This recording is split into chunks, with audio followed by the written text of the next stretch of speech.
Hello guys, welcome to Sanchari Yatra. This is Shekhar. ఈ రోజు మనం శ్రీ కాది లక్ష్మీ నరసింహస్వామి టెంపుల్ లో అయితే ఉన్నాం. ఈ టెంపుల్ ఆంధ్రప్రదేశ్ రాష్ట్రంలో అయిన అనంతపురం జిల్లా కదిరి అనే పట్టణంలో ఈ టెంపుల్ ఉంది. ఇది 13వ శతాబ్దంలో విజయనగర సామ్రాజ్య రాజులు ఈ టెంపుల్ ని నిర్మించారు. ఈ టెంపుల్ 4 ఎత్తైన గోపురాలతో చాలా విస్తీర్ణంలో భక్తులకు సకల సదుపాయాలతో నిర్మించడం జరిగింది. ఈ టెంపుల్ చాలా ప్రాచీనమైనది కాబట్టి ఎంతో ప్రత్యేకత ఈ టెంపుల్ కి ఉంది. ప్రతిరోజు స్వామివారికి అభిషేకించిన తర్వాత విగ్రహానికి చెమట పడుతుంది. ఇక్కడ స్వామివారు 8 చేతులతో నృసింహ అవతారంలో ఇక్కడ కొలువై ఉంటారు. ప్రతి ఏడాది మార్చి నుండి ఏప్రిల్లో బ్రహ్మోత్సవాలు నిర్వహిస్తారు. ఈ బ్రహ్మోత్సవాలు 16 రోజుల పాటు అంగరంగ వైభవంగా కొనసాగుతాయి.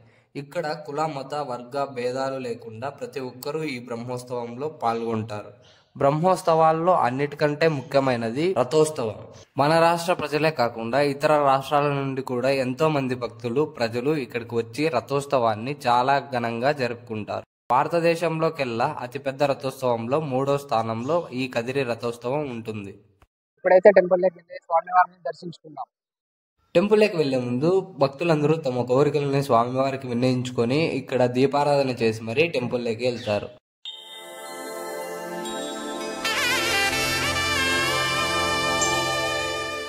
ఇంకా టెంపుల్లోకి ఎలక్ట్రానిక్ గ్యాడ్జెట్స్ అలో చేయరు కాబట్టి ఇక్కడే లాకర్స్ ఉంటాయి. మన వస్తువులన్నీ జాగ్రత్తగా పెట్టుకోవచ్చు.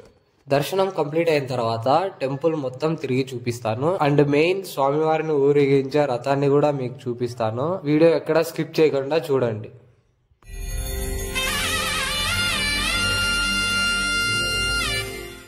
ఫైనలీ దర్శనం అయితే కంప్లీట్ అయింది.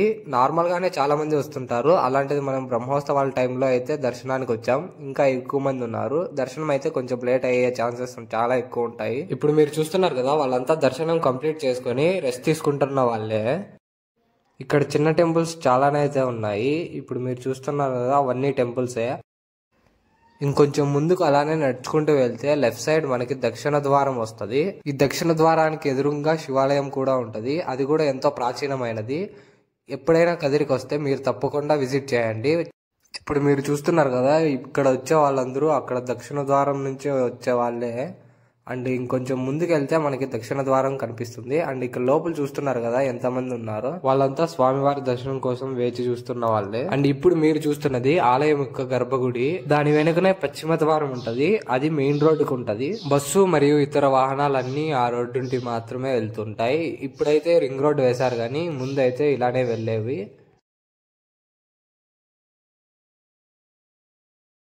ఇక్కడ చూస్తున్నారు కదా, ఒక కళా వేదిక కూడా ఉంది. నార్మల్ గా అయితే ఇక్కడ ఉండదు. ఇప్పుడు బ్రహ్మోత్సవాలు కాబట్టి ఇక్కడ ఒక కళా వేదిక ఉంది. అండ్ ఆల్సో ఇక్కడ చూడండి, చాలా మంది భక్తులు అయితే ఉన్నారు. కొంతమంది రెస్ట్ తీసుకుంటున్నారు, కొంతమంది పశ్చిమ ద్వారం నుండి స్వామివారి దర్శనానికి అయితే వస్తున్నారు.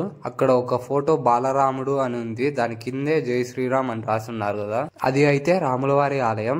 ఇప్పుడు ఇలా వెళ్తున్నారు కదా కొంతమంది, వీళ్ళంతా పశ్చిమ ద్వారం నుంచి స్వామివారి దర్శనానికి కోసం వస్తున్న వాళ్ళే. ఇదిగో ఇక్కడ ఉంది కదా, ఇదే పశ్చిమ ద్వారం. ఈ ద్వారం నుండి స్ట్రైట్ గా 50 మీటర్స్ వెళ్తే అక్కడ ఒక కోనేరు వస్తుంది. ఆ కోనేరు ఈ ఆలయానికి సంబంధించింది, కానీ ఇప్పుడు అది క్లోజ్ చేసేశారు.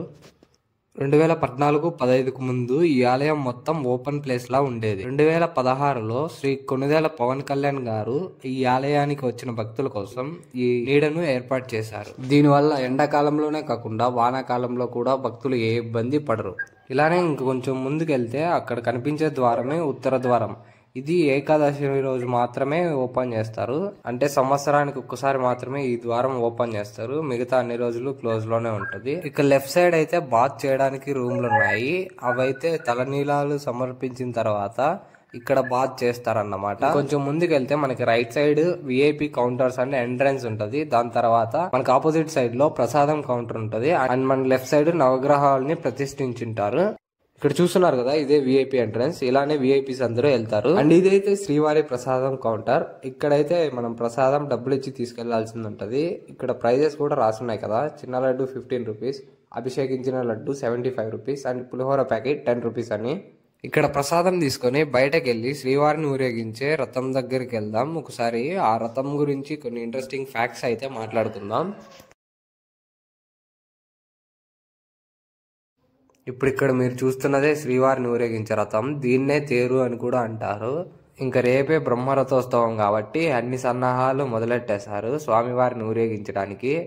ఈ రథోత్సవం భారతదేశంలోకెల్లా అతిపెద్ద 3వ రథోత్సవం. ఇసుక వేసిన నేల రాలనంత జనం వస్తారు ఇక్కడికైతే. ఈ రథాన్ని పెద్ద పెద్ద తాడులు మరియు మద్దుల సహాయంతో ముందుకు కదిలిస్తారు. ఇక్కడ చూస్తున్నారు కదా, ఇదే ఆ పెద్ద తాడు. దాని కిందే కొన్ని మొద్దులు ఉన్నాయి కదా, ఆ మొద్దులు కింద వేసి ఆ తాడుతో లాగుతారు. సుమారు 200 నుంచి 300 మంది ఈ రథాన్ని లాగుతారు. ఈ రథం బరువు ఎంత అనేది ఇప్పుడు కూడా ఎవ్వరికీ తెలియదు. ఈ రథం యొక్క ఆర్కిటెక్చర్ 3 స్టేజెస్ గా డివైడ్ చేయడం జరిగింది. లాస్ట్ స్టేజ్ లో గాడ్ అండ్ గాడెస్ ఐడల్స్ ఉంటాయి. అండ్ సెకండ్ స్టేజ్ లో రాముడు, సీత మరియు లక్ష్మణుడు ఐడల్స్ ఉంటాయి. అండ్ ఫస్ట్ స్టేజ్ లో లక్ష్మీ నరసింహస్వామి ఐడల్స్ ఉంటాయి. రథం మీద స్వామివారిని ఊరేగిస్తున్నప్పుడు ఈ దవనం మరియు మిరియాలు స్వామివారికి భక్తులు సమర్పిస్తారు. దాన్నే మళ్ళీ ప్రసాదంగా స్వీకరిస్తారు. చూస్తున్నారు కదా, ఇది తూర్పు ద్వారం. నైట్ టైం ఇలా ఉంటది. మొత్తం లైట్స్ తో డెకరేట్ చేశారు కదా, చూడండి ఎంతమంది వస్తున్నారో. ఇంకా స్వామివారిని కూడా తీసుకొచ్చి ఇక్కడ రథం మీద కూర్చోబెడతారు.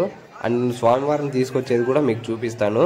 ఇప్పుడు చూస్తున్నారు కదా, ఇక్కడ స్వామివారిని కూడా తీసుకొని వస్తున్నారు అనమాట రథం మీద కూర్చోబెట్టడానికి. ఇప్పుడు చూస్తున్న రథం మీదనే స్వామివారిని కదిరి వీధుల్లో తిప్పి మళ్ళీ ఇక్కడనే స్టాప్ చేసేస్తారు. ఈ రథోత్సవం ఉదయం 6:30 స్టార్ట్ అయ్యి మధ్యాహ్నం 1 గంట లేదా 2 గంటల వరకు కొనసాగుతుంది. ఈ రథోత్సవాన్ని చూడడానికి వివిధ ప్రాంతాల నుంచి ఎంతో మంది భక్తులు మరియు ప్రజలు తరలి వస్తారు. ఆ జనాన్ని కంట్రోల్ చేయడానికి పోలీస్ శాఖ వారికి కూడా చాలా ఇబ్బందికరంగా మారుతుంది. ఇంకా ఈ రథోత్సవం గురించి మాట్లాడుకున్నట్టయితే ఫస్ట్ పూజ చేసి ఈ రథోత్సవాన్ని మొదలు పెడతారు. అయితే ఆ పూజ కర్రే సిద్ధప్ప శెట్టి ఫ్యామిలీ వాళ్ళు మాత్రమే ఫస్ట్ పూజ స్టార్ట్ చేస్తారు. దాని తర్వాత కుటాకుల నుండి యువకులు వచ్చి ఈ రథాన్ని లాగితే మాత్రమే ముందుకు కదులుతుంది. లేకపోతే ఈ రథం అనేది కొంచెం కూడా ముందుకు కదలదు.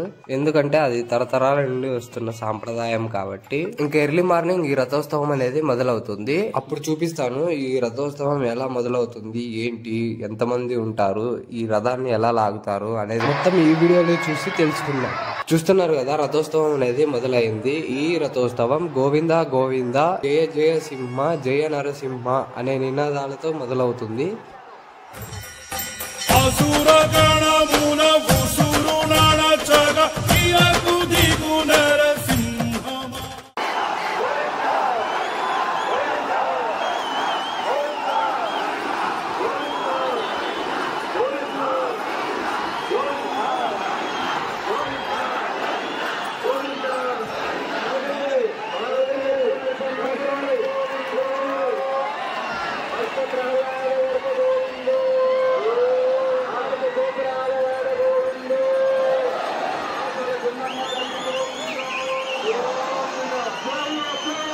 చూస్తున్నారు కదా, స్వామివారి రథం వెనకాల ఎంతమంది ఉన్నారో అంతకంటే ఎక్కువ మంది రథం ముందు ఉంటారు.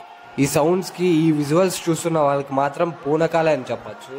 లైవ్ లో ఎక్స్పీరియన్స్ చేస్తే మాత్రం గూస్ బంప్స్ వస్తాయి. అక్కడ చూస్తున్నారు కదా, వాళ్ళు రథం వెనకాల మొద్దులు వేస్తున్నారు. ఆ మొద్దులు వేసి తొక్కితే మాత్రమే రథం కదులుతూ ఉంటుంది ముందు. భారతదేశంలోకెల్లా అతిపెద్ద రథోత్సవాలలో ఇది 3వ స్థానంలో ఉంటది.